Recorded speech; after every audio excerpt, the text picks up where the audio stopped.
Hey, thanks for hosting me here today at your offices at the Denim Group. Welcome. Thank you very much. Where you've been the principal for how many years? Oh, Lord, you would ask me that. I'm going to say a decade plus a few more years. Awesome. Not counting, Awesome. but yeah.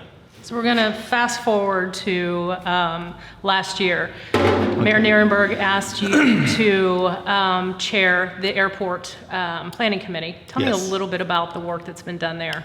So about a year worth of work, and it's, we like to call it the Mayor's Committee. It's Air System Development Committee. That's, I think, the full-time airport guys actually hold me to that all the time, but I always call it the Mayor's Committee.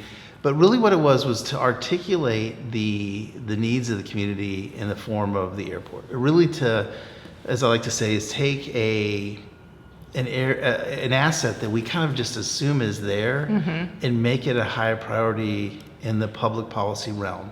And what I think it's right to say is over 10 or 15 years, it really has never been a focus of the community. Not a priority. I have told this story many times, but I went through 10 years worth of city council budget priority memos, and there wasn't a single mention of the airport. Right. So that is our challenge. We have a community that has a huge asset that behind the scenes is bringing people in as its first impression, but also drives economic growth.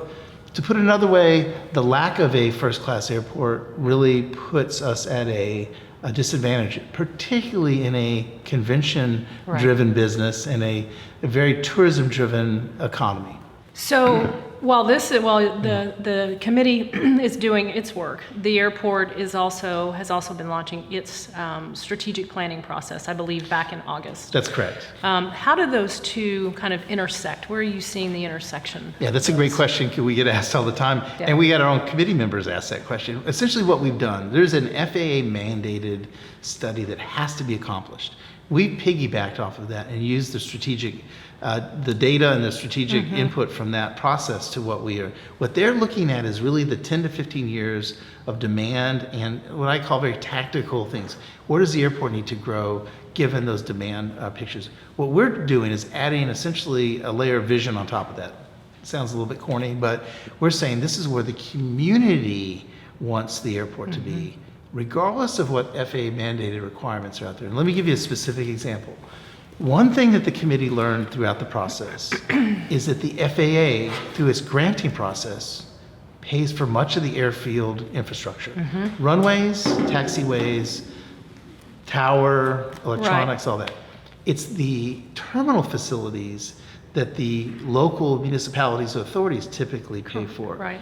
That's the area that if you're actually answering the FAA mandated requirements, that doesn't really come out as much as the other aspects of capacity. And one of the other things we found out in this process is that the FAA has some pretty strong pain points in its network of airports.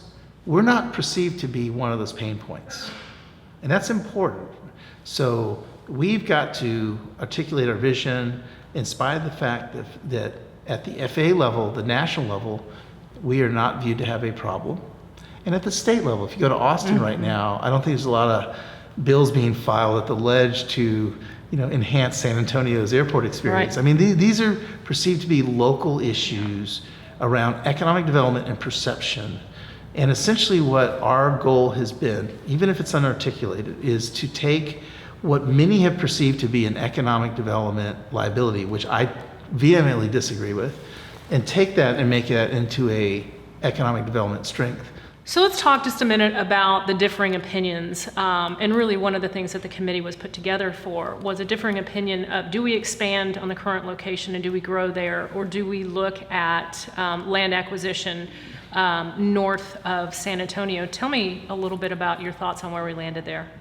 Let me start by saying there was no predestined outcome for this process. I give credit to the mayor about that. I give credit to the powers that be.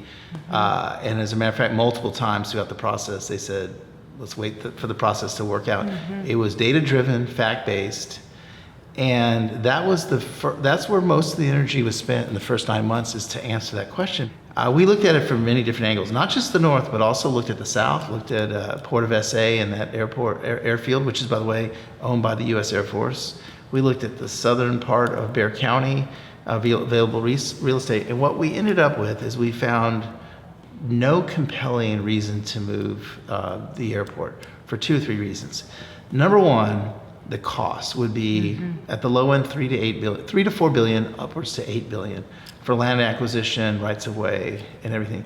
And if you assume north, and you look at the north part of Bexar County, find me via Google Earth a swath of land that's large enough to fit a new airport. You can't. It doesn't exist. If you go south of here, what we found out that you would actually be running away from many of your new passengers in the Austin-San Antonio corridor. Right. And so in a weird way, you would drive them to Bergstrom. Right. If you let's just say you found thousands of acres of free real estate in the northeast part of Bexar County, which I argue doesn't exist.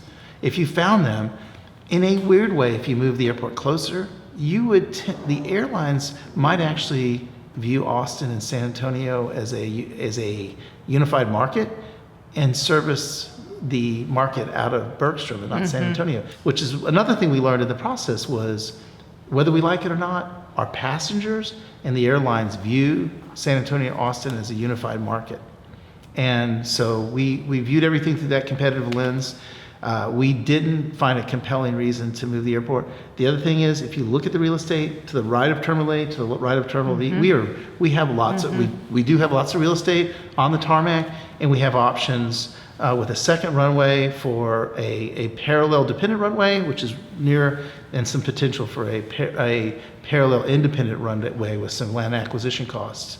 Thank you so much for joining us here today on The Point, but also thanks for your commitment to helping drive the conversation around transportation and around the airport. I know you've been instrumental as a committee chair and working with the entire working group, so thanks for your efforts there. We appreciate it. You're welcome, and I much. think we just started. We Yeah. have so much more work to do. And what motivates the committee, what motivates the team is that we have an opportunity to really put a long-term imprint on this airport. And that's why we are motivated to do what we do. Thank you. Thank you. All right.